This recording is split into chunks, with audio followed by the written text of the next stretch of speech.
नमस्कार दोस्तों, हिंदी साहित्य के कदम के आज की वीडियो में आपका फिर से स्वागत है। हम हिंदी साहित्य को 150 दिन में पढ़ने के लक्ष्य के साथ गद्य साहित्य को पढ़ रहे हैं और गद्य साहित्य में भी निबंध वाला जो टॉपिक है उसको पढ़ने का प्रयास कर रहे हैं।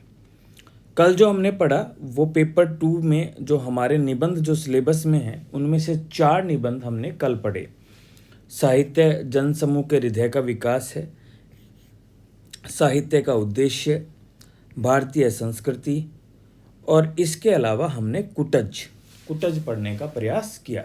ये 4 निबंध हम कल पढ़ चुके हैं और आज हमें 3 निबंध पढ़ने हैं। वे हैं उत्तर फाल्गुनी के आसपास, तुलसी साहित्य के सामंत विरोधी मूल्य और तीसरा संवत्सर। ये 3 निबंध जब हम पढ़ लेंगे तो पेपर 2 के जो 7 निबंध उससे जुड़े हुए जितने भी प्रश्न होंगे उनको हम हैंडल करने की परिस्थिति पर होंगे। तो चलिए इन तीनों टॉपिक्स को देखते हैं। जो बच्चे काफ़ी लेट इस वीडियो को देख रहे हैं उनको मैं ये कहूँगा कि अभी इसको या तो आप शुरू से देखिए, अपना एक प्लान बनाइए और उसके बाद में इन वीडियोस को देखिए। कम से कम जो टॉपिक आप पढ़ रहे हैं उस टॉपिक की शुरुआत से इसे देखिए। जैसे हमने निबंध शुरू किया तो आप निबंध के वीडियो से अपना रिवीजन शुरू कर सकते हैं। अगर आपने सब कुछ पढ़ रखा है तो अपना एक रिवीजन प्लान बनाते हुए अपने उस रिवीजन प्लान में आप इन वीडियोस को शामिल कर सकते हैं। ठीक है, तो चलिए आज इन तीनों निबंध को देखते हैं। पहला जो निबंध है वह है कुबेरनाथ कृत उत्तर फाल्गुनी के आसपास।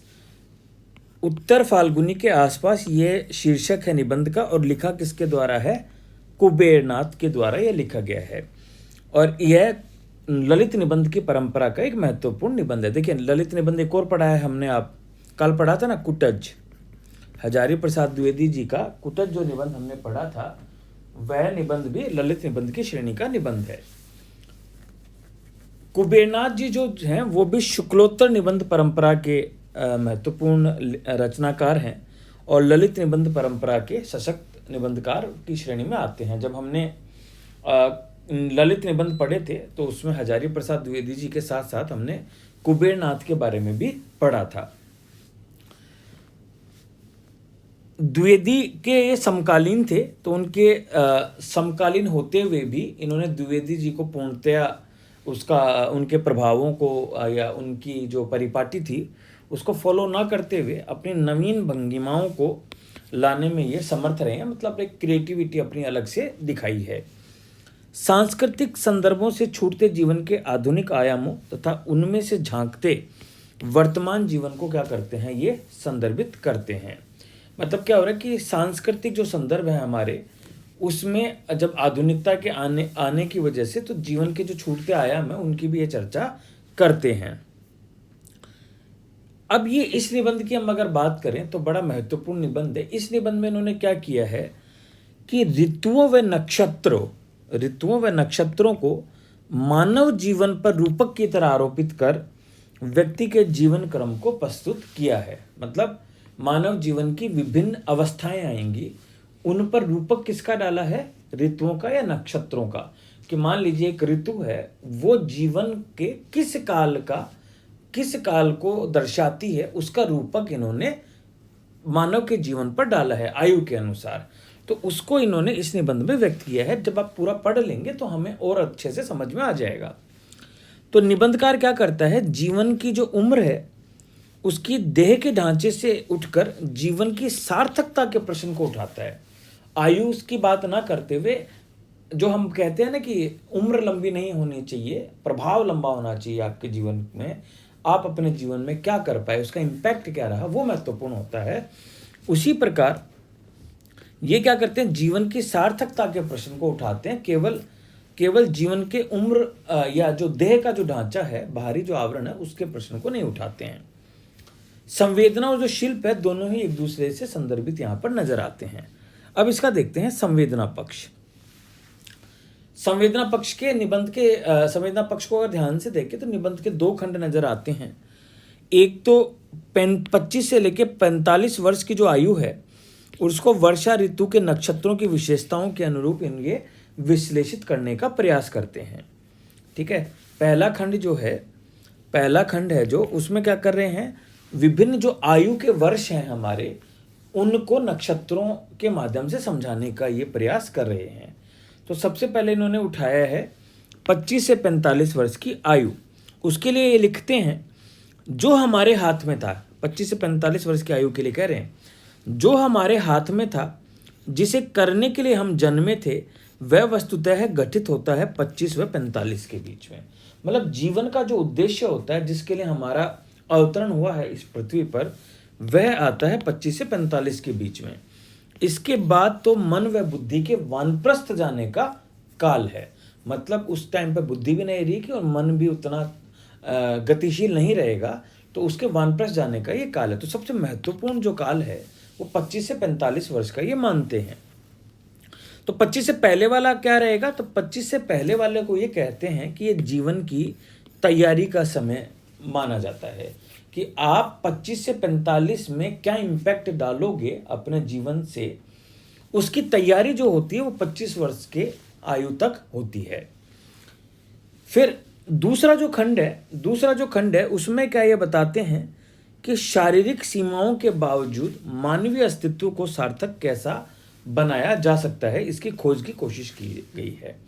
मतलब ठीक है, जब आप ऐसी एज पर पहुंच जाओगे, ऐसी आयु पर पहुंच जाओगे, जब आपका शरीर उतना गतिशील नहीं रहेगा, उतने आप ऊर्जावान नहीं रहेंगे, ऐसी स्थिति में अपना जो जीवन है उसको सार्थक कैसे बनाया जा सकता है, इसकी खोज की कोशिश कर रहे हैं।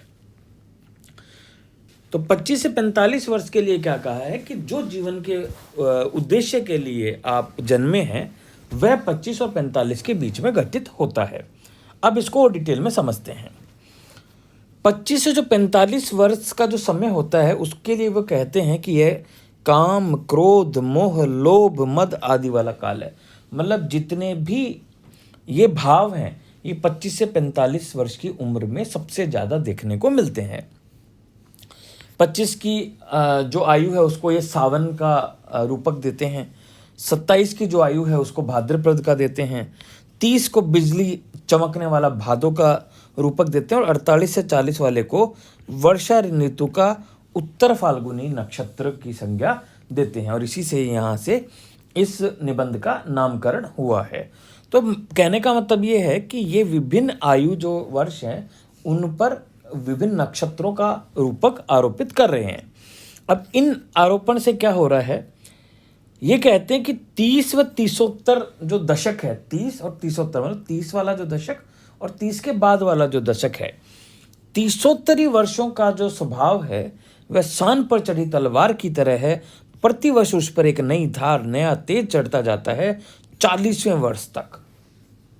मतलब 30 से 40 वर्ष है वो सबसे ज़्यादा प्रभावी, कह सकते हैं कि सबसे ज़्यादा सान पर चढ़ी हुई तलवार की तरह है, जिसमें हर वर्ष क्या है, एक नई धार आती है। मतलब हर वर्ष मनुष्य के जीवन में एक नई उमंग, नई ऊर्जा आती है। सबसे प्रभावी काम वो इसी दौरान करता है। इसको प्रमाणित करने के लिए बताते कि इसी उम्र में बुद्ध महाभिनिष्क्रमण किया था उन्होंने, जीसस ने प्रथम उपदेश दिया था, राम वनवास गए थे और राक्षसों का संहार किया था। कौन सा? 30 व 30उत्तरी दशक में। तो इस तरीके से इन्होंने इस चीज़ को प्रमाणित भी किया है। उत्तर फाल्गुनी जो है 45 से 45 के बीच की जो अवधि है, वो जो आपने अब तक संघर्ष किए हैं, जो आपने अब तक लड़ाई लड़ी है, उसके फल पाने का समय है। किंतु 45 के बाद क्या होता है, शरीर थकने लगता है, एक थकान आने लगती है, शारीरिक थकान भी और मानसिक थकान भी।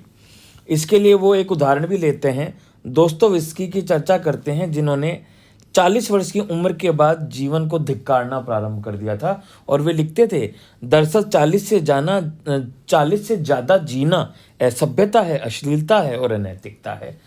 भला 40 से ज़्यादा कौन जीता है? मूर्ख और व्यर्थ लोग। मतलब 40 से ज़्यादा की जो आयु है या उसके बाद के जीवन को उतना प्रभावी नहीं माना है, और उसके लिए उन्होंने चर्चा की है दोस्तोविस्की की। फिर 45 के बाद की उम्र को उन्होंने जैसे कहा कि थकने लगता है, तो इसे प्राण शक्ति का अवरोहण काल कहा है। इसके बाद में मन क्या होता है, हारने लगता है। आत्मा की जो दाहक तेजोमयी शक्ति पर है, उस पर विकार का धूम्र छाने लगता है। बड़ी कितनी प्यारी प्यारी भाषा का उन्होंने प्रयोग किया है।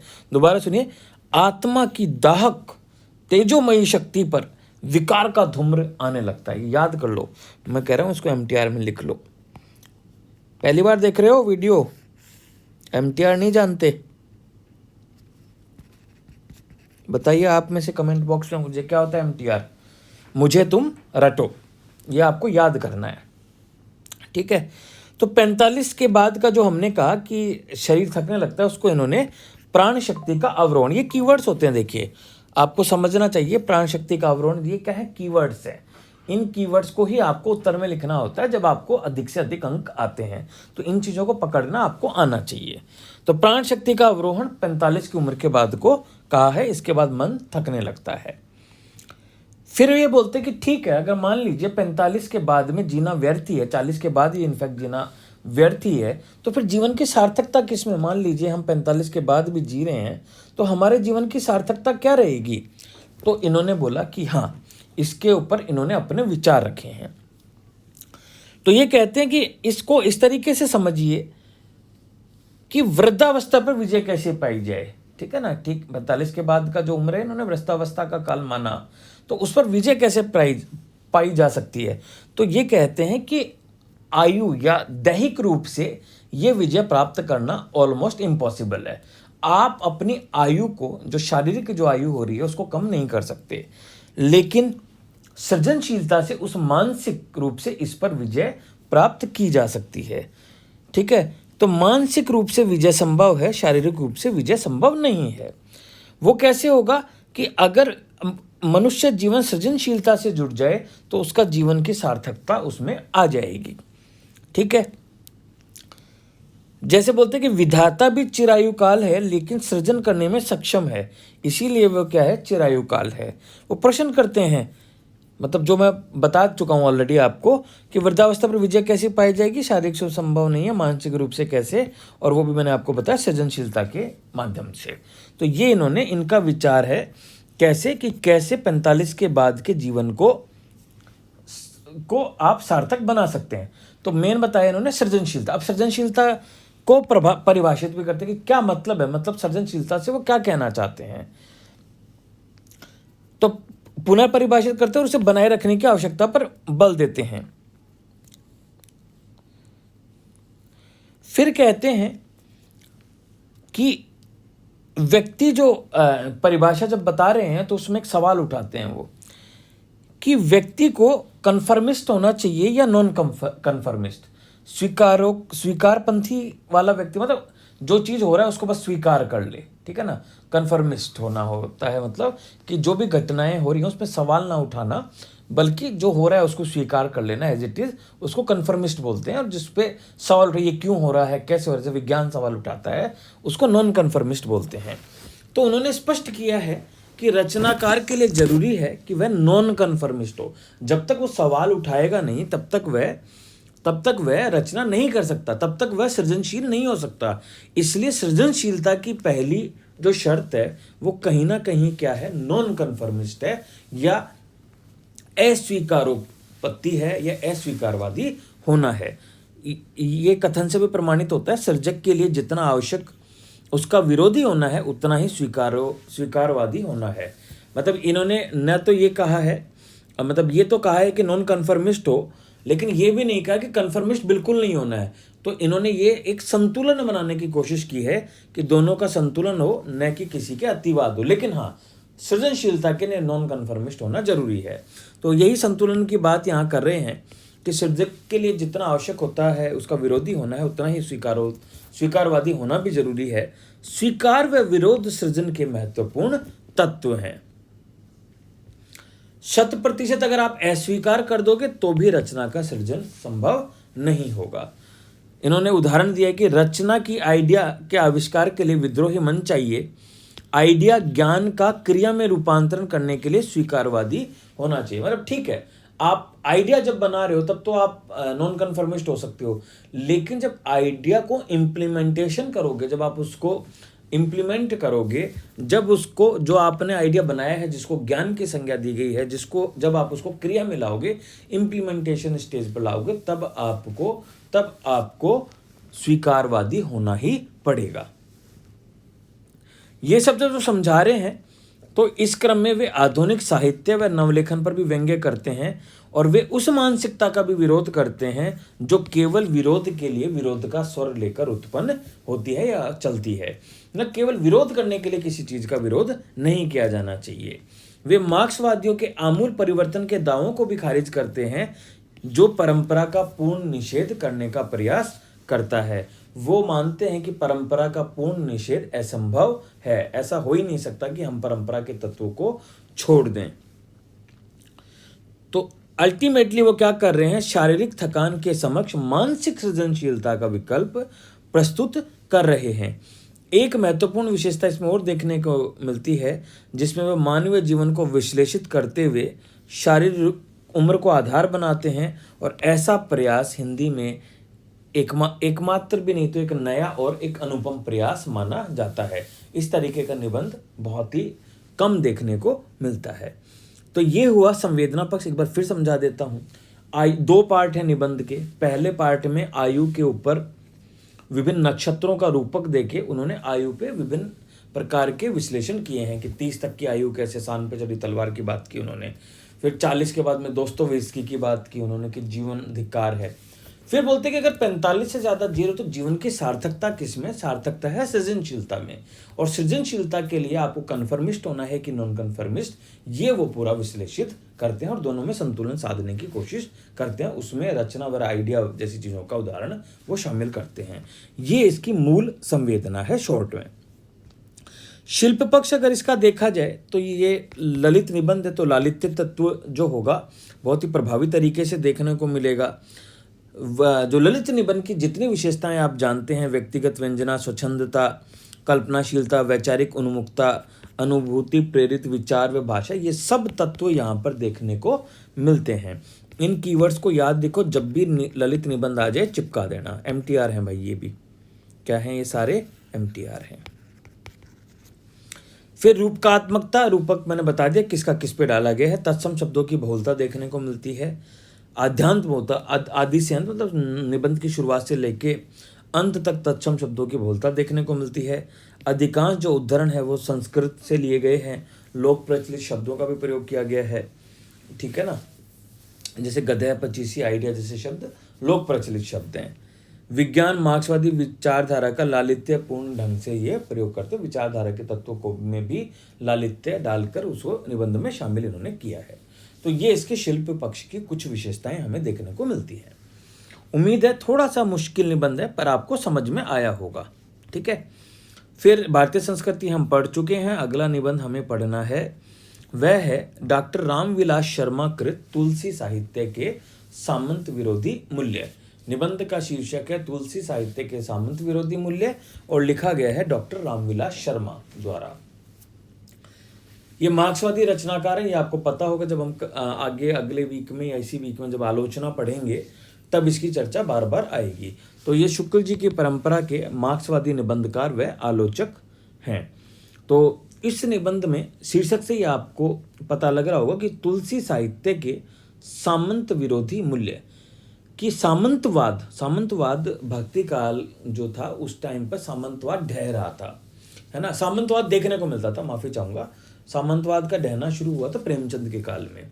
तो सामंतीवादी जो गुण हैं ये तुलसी साहित्य पर आरोप लगाए जाते हैं कि उन्होंने सामंतवादी व्यवस्था का पोषण किया या अपने साहित्य में सामंतवादी मूल्यों की वकालत की है।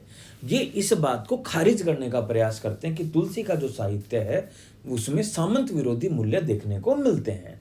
क्लियर है सबको? अब देखते हैं, पहले इन रचनाकार की विशेषताएं देखेंगे, फिर हम इसकी संवेदना पर आते हैं। तो शुक्ल जी की परंपरा के रचनाकार हैं, मार्क्सवादी हैं, आलोचक भी हैं। मूलतः आलोचनात्मक निबंध लिखते हैं जिसमें ये साहित्य युगों, साहित्यिक प्रवृत्तियों, साहित्यिक वृत्तियों, कृतियों व साहित्यकारों का आलोचनात्मक मूल्यांकन करते हैं। ललित निबंधकार बिल्कुल भी नहीं हैं। यह निबंध भी आलोचनात्मक शैली का निबंध है। तुलसी साहित्य व तुलसी साहित्य पर लगाए गए आरोपों का विश्लेषण करते हुए तुलसी साहित्य के सामंत विरोधी मूल्यों को पूरी प्रामाणिकता के साथ सिद्ध करने का प्रयास करते हैं, जिसके लिए संदर्भ लेते हैं विनय पत्रिका, रामचरितमानस और कवितावली का। दो रचनाएं हमारे सिलेबस में हैं, रामचरितमानस और कवितावली। चूंकि मार्क्सवादी हैं इसलिए मानदंडों में जातीय संस्कृति का निर्माण व विकास महत्वपूर्ण पाते हैं और वो इनके इस निबंध में भी देखने को मिलता है। इनका जो विचार है वो ये है कि जो साहित्य और साहित्यकार जातीय संस्कृति को मजबूत व विकसित करता है वह साहित्य व साहित्यकार दोनों क्या होते हैं, प्रगतिशील होते हैं। इसके लिए जो इस निबंध में पूरा जो है वो आगमनात्मक शैली का इन्होंने प्रयोग किया है और सटीक उदाहरण। आगमनात्मक शैली में क्या होता है, पहले आरोप बताएंगे कि ये आरोप लगे हैं, फिर प्रमाण देंगे, उस प्रमाण से उस आरोप को खारिज करने की कोशिश ये करते हैं। ठीक है, अब इसके संवेदना पक्ष को, मूल संवेदना आप समझ गए। तुलसी पे आरोप लगे हैं सामंतवादी व्यवस्था के पोषक होने के या सामंतवादी मूल्यों की वकालत करने के। उन आरोपों को सटीक उदाहरणों लॉजिक से ये खारिज करेंगे। अब अगर मैं कहूँ, प्रश्न पूछा जाए तो संरचना क्या होगी, संरचना यही होगी, पहले आप आरोप बताओगे कि क्या आरोप लगा है, फिर प्रमाण दोगे कि देखो ये प्रमाण देखिए, या लॉजिक दोगे प्रमाण के साथ में कि देखिए ये आरोप गलत लगाया गया है, फिर उस आरोप को क्या कर दोगे, आप खारिज कर दोगे। ठीक है, तो पृष्ठभूमि ऐसे बनाते हैं कि श्रद्धावादी और प्रतिक्रियावादी दोनों का तुलसी को लेकर मूल्यांकन गलत है। श्रद्धावादी मतलब जो तुलसी से प्यार करते हैं, जो तुलसी के सपोर्ट में है। प्रतिक्रियावादी वो हैं जो तुलसी की आलोचना करते हैं। जो श्रद्धावादी हैं उनके अनुसार वे हिंदू समाज और संस्कृति के उद्धारक हैं और दूसरे के अनुसार ये ब्राह्मणवादी जो व्यवस्था है, सामंतवादी व्यवस्था के पोषक हैं। तो ये दोनों का ही कहते हैं कि दोनों ने ही इसका जो विश्लेषण किया है वो गलत विश्लेषण किया है। भक्ति काव्य के सामाजिक ऐतिहासिक आधारों को स्पष्ट करते हुए सिद्ध करते हैं कि तुलसी साहित्य में भी सामंत विरोधी चेतना और मूल्य विद्यमान थे। पहले ये बताएंगे भक्ति काल के सामाजिक और ऐतिहासिक आधार, और फिर बताएंगे कि कैसे तुलसी का साहित्य इसका सामंतवादी व्यवस्था का विरोधी है। देखिए, ये कहते हैं, पहले हम सामाजिक ऐतिहासिक आधार देख रहे हैं भक्ति काव्य का। ये बोल रहे हैं कि भक्ति काव्य जो था वो तत्कालीन सामाजिक और आर्थिक स्थितियों का परिणाम था। सामाजिक और आर्थिक स्थितियों का परिणाम क्या था, भक्ति काव्य। कैसे? ये कहते कि उस टाइम पर सामंती व्यवस्था जब कमजोर होने लगी थी, उसका कारण ये था कि एक तो मुगलों का आगमन हो चुका था, तो मुगल प्रशासन की जो नीतियाँ आई, नगरीकरण की जो प्रक्रिया हुई, यूरोपियों का जो आगमन हुआ, उससे जो पूंजीवाद की शुरुआत हुई, उससे सामंती व्यवस्था कमजोर पड़ने लगी। तो सभी लोग, जब सामंती व्यवस्था कमजोर पड़ने लगी तो सभी लोग मिलजुल कर इकट्ठे हुए और एक जाति बनी। जाति का मतलब व्यक्तियों का समूह, और इस रूप में वे क्या होते हैं, संगठित होते हैं। और भक्ति आंदोलन इस जातीय आंदोलन का सांस्कृतिक प्रतिबिंब था। मतलब लोगों के समूहों ने अपने आप को संगठित किया इन सामंती विरोधी मूल्यों के तहत, और उसका सांस्कृतिक प्रतिबिंब क्या निकल कर आया, भक्ति काव्य। ठीक है, तो ये कहते हैं कि भक्ति का सामाजिक और आर्थिक परिस्थितियों का परिणाम बता रहे हैं, तो इसी को संदर्भित करते हुए कहते हैं कि भक्ति काव्य के मूल में क्या है, वर्ग चेतना और वर्ग संघर्ष विद्यमान है। ये हमेशा आर्थिक या मार्क्सवादी कहते हैं, वर्ग चेतना की बात वो करते हैं।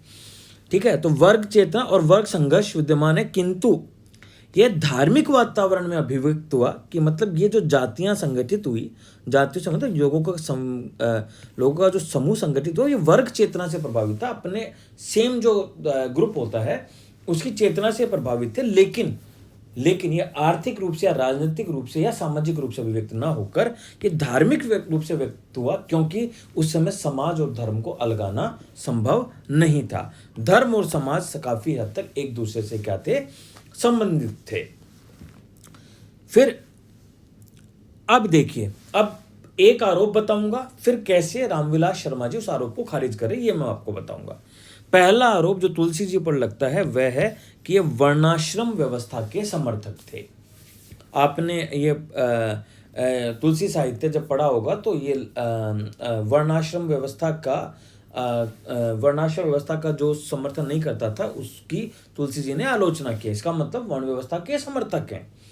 तो उसको खारिज करने के लिए डॉक्टर शर्मा कहते हैं कि ये तो जातिवाद का विरोध कर रहे थे, तो आप कैसे कह सकते हैं कि वर्णाश्रम व्यवस्था के समर्थक थे।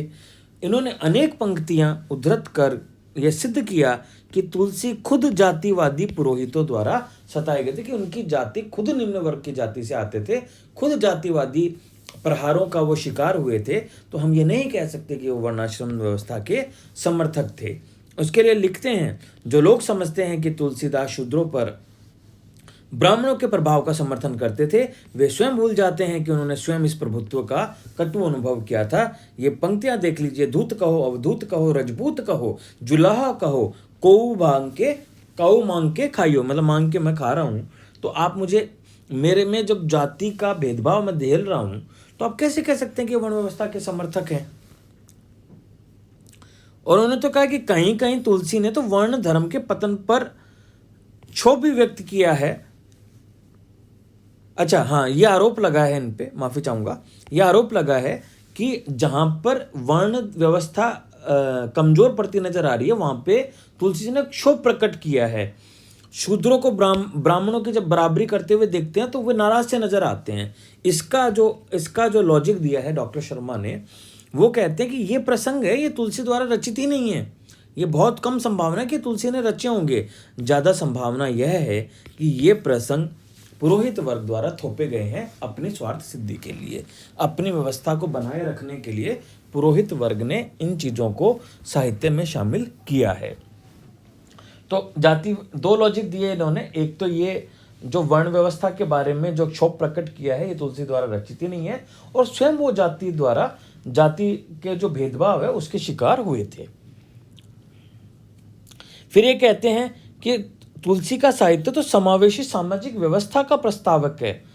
सभी लोगों को साथ में लेकर चलना, ऐसे समाज की प्रस्तावना करते हुए आते हैं तुलसी। तो राम का उपेक्षित निम्न व आदिम जो जातियों के साथ जो व्यवहार है, चित्रकूट प्रसंग में केवट, निषाद व कोल किरातों को जो शामिल किया गया है, वो तो उनके साहित्य की समावेशी प्रवृत्ति को दर्शाता है, जिसमें उच्च वर्गों, निम्न वर्गों, सबको साथ लेने की प्रेरणा तुलसी का साहित्य देता है।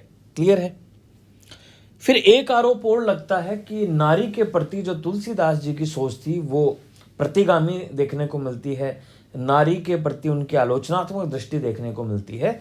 इसको भी रामविलास शर्मा जी खारिज करने का प्रयास करते हैं। कैसे?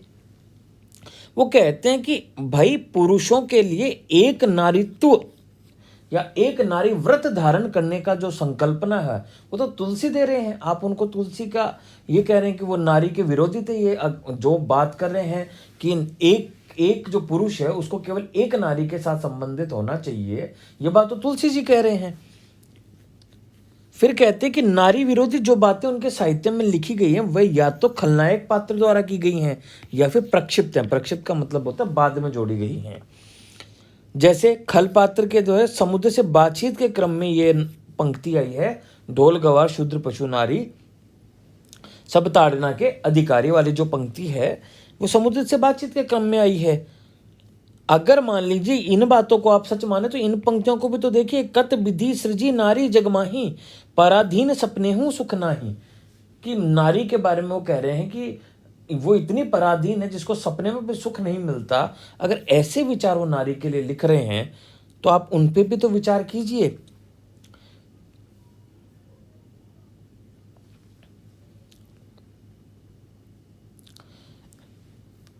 तो जो नारी वाला जो थॉट है, नारी का जो विचार है, उसको भी रामविलास शर्मा जी ने खारिज किया है। कैसे? कि उन्होंने नारी के पक्ष में भी बातें की हैं और दूसरा खलनायक की है या फिर बाद में जोड़ी गई हैं।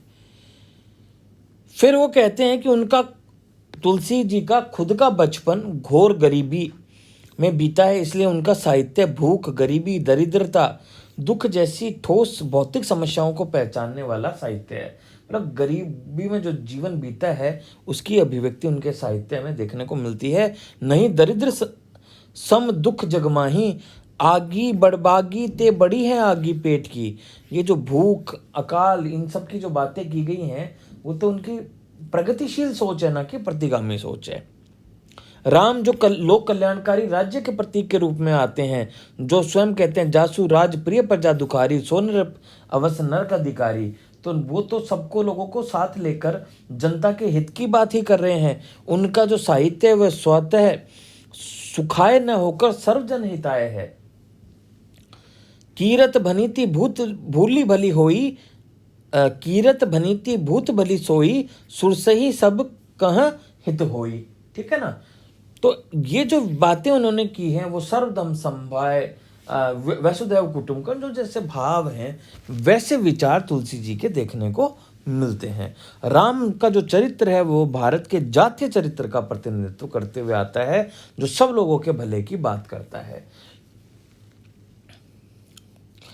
भारतीय जनता में जो कुछ भी अच्छा है, रक्षणीय है, गर्व करने लायक है, तुलसी के राम उसकी वकालत करते हुए आते हैं या उसका प्रतिनिधित्व करते हुए आते हैं। न्याय, अन्याय में तटस्थ न होकर न्याय का सक्रिय पक्ष लेते हैं। धैर्य, लक्ष्मण के मामले में ज़्यादा धैर्य दिखाते हैं, और जब धैर्य की सीमा लांघ जाती है या सीमा पार हो जाती है तो वे शस्त्र भी उठाते हैं, और भारतीय जनता का भी यही रूप है। तो एक तो ये पक्ष दिखाया है कि भारतीय जनता से जातीय जो चरित्र उससे राम के चरित्र को उन्होंने जोड़ा है। दूसरा, तुलसी के ऊपर लगाए गए सारे आरोपों का उन्होंने खंडन किया है। तो निष्कर्ष यही लिखेंगे कि शर्मा जी के अनुसार तुलसी को भारतीय जनजागरण का सर्वश्रेष्ठ कवि वे मानते हैं। जातीय एकता व संगठन की दृष्टि से सर्वाधिक प्रभावशाली कवि भी वे मानते हैं। तो ये तो था इसका संवेदना पक्ष। अगर शिल्प पक्ष की बात करें तो एक तो मैंने शुरू में ही बताया, आगमनात्मक शैली में लिखा है, पहले आरोप लगाएंगे फिर उसका खंडन करेंगे। विचारधारा परक यह निबंध है, लेकिन जो विचारधारा है जो वो मार्क्सवादी विचारधारा के जो हैं रामविलास शर्मा, उसका प्रभाव इस निबंध में थोड़ा देखने को मिलता है। विषय वस्तु के अनुरूप ये सटीक उदाहरणों को अपने निबंध में शामिल करते हैं। भाषा जो इन्होंने उपयोग में लाई है वह पारदर्शी, स्पष्ट, सरल देखने को मिलती है, जिसमें पर्याप्त रूप से तत्सम शब्दों का प्रयोग किया गया है। कम प्रयोग देखने को मिलता है, और विन्यास खड़ी बोली के स्वाभाविक गद्य की जो शैली है उसके अनुसार वाक्य विन्यास देखने को मिलता है। तो ये हमारा अगला निबंध हुआ जो था तुलसी साहित्य के सामंत विरोधी मूल्य, लिखा गया है डॉक्टर रामविलास शर्मा के द्वारा। अब हमें एक आखिरी निबंध देखना है, वह है संवत्सर, जो लिखा गया है किसके बारे में, किसके द्वारा, अज्ञे के द्वारा यह लिखा गया है। संवत्सर के बारे में जानने से पहले थोड़ा हम अज्ञे के बारे में जानते हैं कि अज्ञे कवि हैं, कथाकार हैं, वह साहित्यिक चिंतक भी रहे हैं। यह जो निबंध है अज्ञे का, वह निबंध जो है यह चिंतन प्रधान निबंध है। अब चिंतन प्रधान भी 3 तरीके के निबंध देखने को मिलते हैं। एक काल चिंतन होता है, एक साहित्य चिंतन होता है, और एक मनुष्य चिंतन होता है। मनुष्य के बारे में चिंतन, साहित्य के बारे में चिंतन, और काल के बारे में चिंतन। तो ये वाला जो निबंध है संवत्सर, ये इनका काल संबंधी चिंतन को दर्शाने वाला निबंध है। इन्होंने क्या किया है, अपने साहित्य सृजन के परिप्रेक्ष्य में काल संबंधी चिंतन को अभिव्यक्त करने का इस निबंध के द्वारा प्रयास किया है। और जो ये काल संबंधी चिंतन है, काल मतलब जो समय जो घटित हो रहा है उसके बारे में उन्होंने चर्चा की है। तो ये जो भारतीय जो काल परंपरा है, जो चक्रीय अवधारणा को मानती है कि समय क्या होता है, एक चक्र के रूप में आता है, जो अभी घटित होता है वो कहीं ना कहीं एक पीरियड के बाद में पुनः घटित होता है। ये चक्र के रूप में चलता है, ना कि रैखिक है। समय को रैखिक या काल को रैखिक नहीं माना गया है, भारतीय चिंतन परंपरा में इसे चक्रीय माना गया है। तो उसी को ये स्वीकारते हैं। जब चक्रीय होगा तो इस अवधारणा में ना तो कुछ समाप्त होगा, ना कुछ व्यतीत होगा, ना ही अतीत होगा, बल्कि ये आगे से जो कुछ भी होने वाला होता है उसका जो समय बीत जाता है वो उसका नए जो क्रिएट होने वाला है उसका आधार बनता है। तो जो समय व्यतीत हो गया वो अतीत नहीं बनता, बल्कि आगे जो भविष्य में कुछ होने वाला है उसका आधार बन जाता है। जो अतीत है वह न सिर्फ वर्तमान बल्कि भविष्य में भी शामिल है। ठीक है। संवत्सर में प्रकृति को अनाद्यांत प्रक्रिया के रूप में व्याख्याकृत किया है। न जिसका आदि है न जिसका अंत है, उस अनाद्यांत प्रकृति को माना गया है। यह निबंध भले ही चिंतन प्रधान हो लेकिन फिर भी क्लिष्ट नहीं होने दिया है, क्योंकि इसमें व्यक्तिगत व्यंजकता, आत्मीयता, सैहृदयता और पठनीयता जैसे गुण इस निबंध में देखने को मिलते हैं। कीवर्ड्स हैं भाई, MTR, मुझे तुम रटो। अत्यंत सहज व आत्मीय ढंग से इन्होंने समय जैसे चिंतनशील मुद्दे को उदाहरणों सहित रोचकता के साथ किया है, प्रस्तुत किया है। ठीक है ना। अब देखते हैं इसका संवेदना पक्ष। यह जो निबंध है यह शुरुआत मध्य अंत का जो एक ढांचा होता है उसका पालन करता है और उससे गुजरता है। शुरुआत होगी, फिर इसका एक मध्य भाग आएगा और एक अंत आएगा निबंध का। सबसे पहले ये क्या करते हैं, सृष्टि की घटनाओं को देखने का जो नजरिया होता है उसके ऊपर दो तरह के विचार प्रदर्शित करते हैं कि सृष्टि की घटना को देखने के दो नजरिए हो सकते हैं। एक होता है ध्यान देना और एक होता है दृष्टि डालना। ध्यान मतलब जो स्वाभाविक रूप से चलते चलते जो हम चीज़ों को देखते हैं उस टाइप से यह ध्यान देना होता है।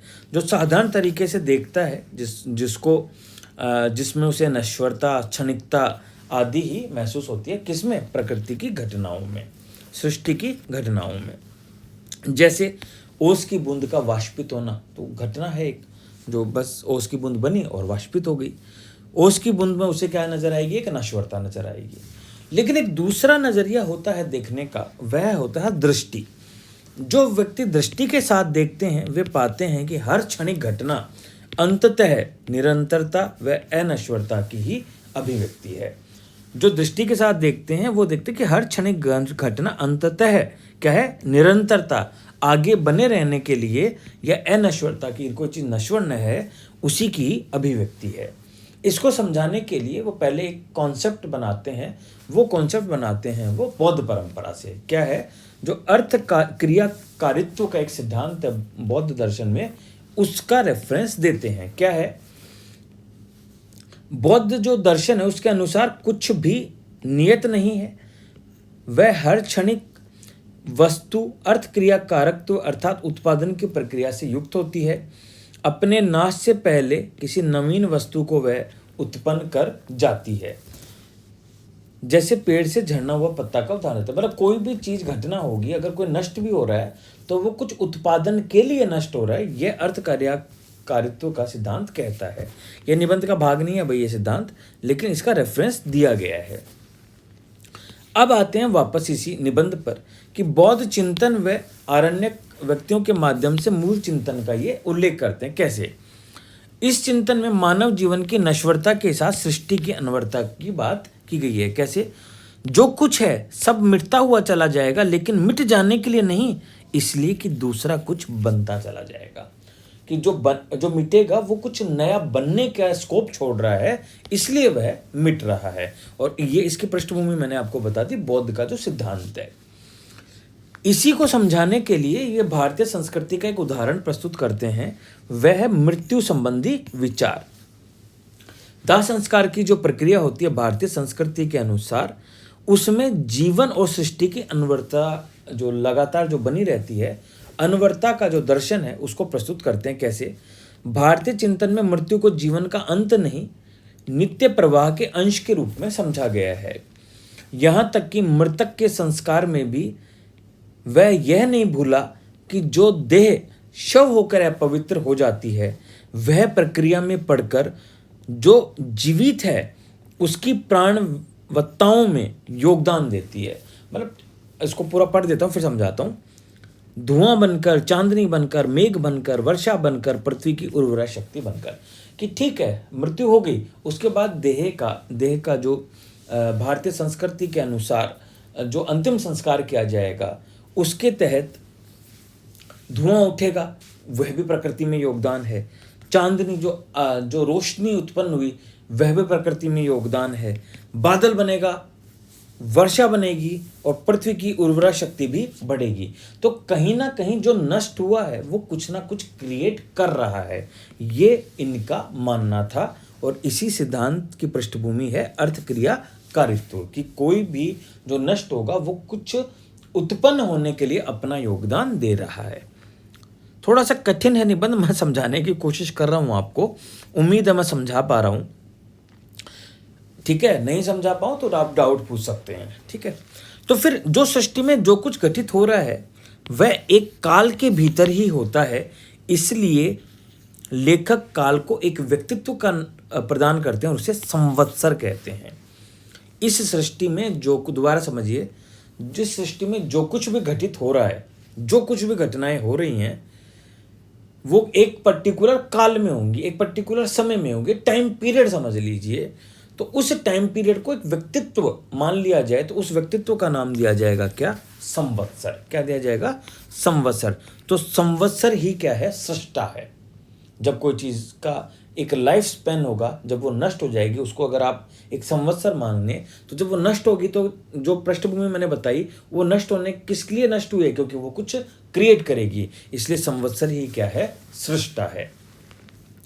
फिर बात आती है कि चिंतन की एक और इन्होंने डायमेंशन किया कि जो चिंतन है उसकी सार्थकता का पैमाना क्या है? क्या हर प्रश्न का उत्तर खोज लेना जरूरी है? तो इनका मानना है कि हर प्रश्न का उत्तर खोज लेना न तो जरूरी है, ना तो आवश्यक है और न ही संभव है। कुछ प्रश्नों की सार्थकता केवल इसमें है कि उन प्रश्नों तक पहुंच जाए। उन प्रश्नों तक पहुंचना क्या कहलाता है? जिज्ञासा कहलाता है, क्यूरियोसिटी, कि प्रश्न करना कि यार ये कैसे हो रहा है, हमें नहीं पता कि क्या उत्तर है उसका, लेकिन क्यों हो रहा है ऐसा, वह क्या है? जिज्ञासु प्रवृत्ति है। तो जिज्ञासु प्रवृत्ति को लेखक क्या करते हैं? सपोर्ट करते हैं। जिज्ञासा ही जीवन का सार तत्व है। जो गहन जिज्ञासा की उपलब्धि कर लेता है वह जीवन के सही अर्थ को समझने की स्थिति में आ जाता है। ये प्रयास कर रहे हैं कौन? समझाने का हमारे जो अज्ञे हैं, संवत्सर के माध्यम से ये समझाने का प्रयास करें। थोड़ा सा उलझा हुआ निबंध है, कोशिश की है मैंने समझाने की, पर अगर फिर भी नहीं समझ में आया तो दोबारा वीडियो बना के और डिटेल में मैं समझा सकता हूँ। क्योंकि रिवीजन वीडियो है तो बहुत ज़्यादा खुल के समझाने का स्कोप थोड़ा कम है। लेकिन ऐसे टॉपिक्स अगर आप मुझे कमेंट सेक्शन में बताएंगे जो आपको समझने की दृष्टि से बहुत कठिन लगते हैं, तो उन पे एक डिटेल वीडियो हम बना सकते हैं, कोई दिक्कत नहीं है। शिल्प पक्ष की अगर हम बात करें तो यह क्या है? अत्यंत कसा हुआ निबंध है। आवेयिक संरचना में गुथा हुआ चिंतन परक निबंध होते हुए भी इसमें आत्मीय और सहृदय शैली में विचारों को रखा गया है। विचार प्रबल है लेकिन व्यक्तिकता की भी सघन उपस्थिति है। पूरा जो निबंध है वह पुरुषवाचक वाक्य संरचना में लिखा हुआ है।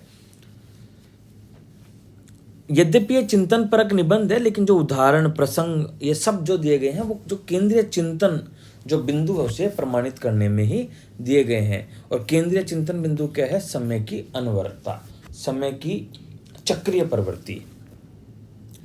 इसका शुरू में बताया कि स्पष्ट आरंभ, मध्य और अंत वाली योजना के तहत यह लिखा गया है। इसमें एक सुसंगठित कविता का भी प्रयोग किया गया है। झरता पत्ता हरी डाल से अटक गया, जिस प्रसंग में आई है यह अत्यंत ही इस पूरे निबंध को अत्यंत पारदर्शी बना देता है।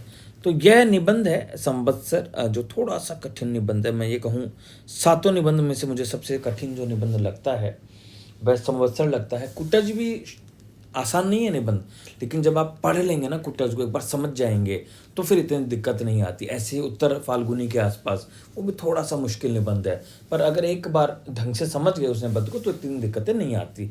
संवत्सर को 2-3 बार पढ़ना पड़ता है जब इसकी थोड़ी क्लैरिटी आती है। और निबंध के मूल पाठ को अगर आप पढ़ेंगे तो थोड़ा सा और लिंकेज आपको आएगा।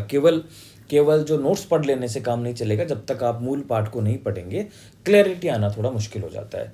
तो मेरा सजेशन यही रहेगा कि मूल पाठों को निबंध के पढ़ें और उसके बाद में नोट्स पढ़ें और उसके बाद में आप रिवीजन करें, या पहले आप नोट्स पढ़ लें, फिर मूल पाठ पढ़िए और उसके बाद में रिवीजन वीडियोस देख सकते हैं, तो उससे थोड़ी क्लैरिटी आ जाएगी। तो निबंध हम समाप्त कर पाए, बहुत अच्छे से पढ़ पाए। उम्मीद है आपको पसंद आया होगा। आप फीडबैक के माध्यम से इसको बता सकते हैं। तो निबंध हम पूरा पढ़ पाए हैं। अब हम हिंदी आलोचना पढ़ेंगे अगले दिन से। तो आज के लिए बस इतना ही। बहुत बहुत धन्यवाद। कोई भी सुझाव, सवाल हो आप कमेंट बॉक्स में लिख सकते हैं या टेलीग्राम ग्रुप से जुड़ सकते हैं। बहुत बहुत धन्यवाद।